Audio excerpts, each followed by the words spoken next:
ಕರ್ನಾಟಕದ bus ನಿಲ್ದಾಣದಲ್ಲಿರುವ high mast ದೀಪದ ಕಟ್ಟೆಗೆ ಖಾಸಗಿ ಬಸ್ ಒಂದು ಡಿಕ್ಕಿಯಾದ ಘಟನೆ ನಡೆದಿದೆ.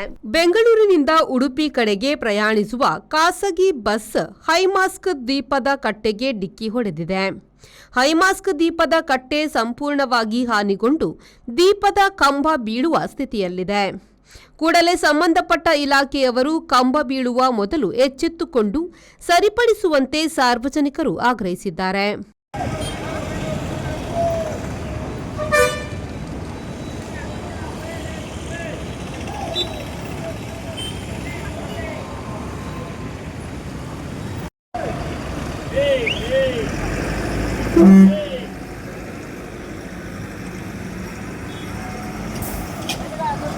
Khaleel, V4 news, Karkala.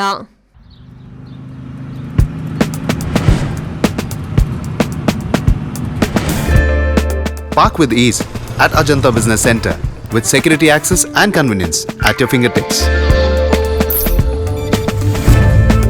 Step into a welcoming lobby where a warm smile greets you and your clients.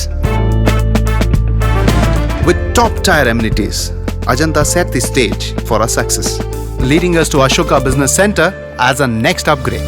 Invest in workspaces managed by Vertex. Invest smart. Invest in Mangaluru.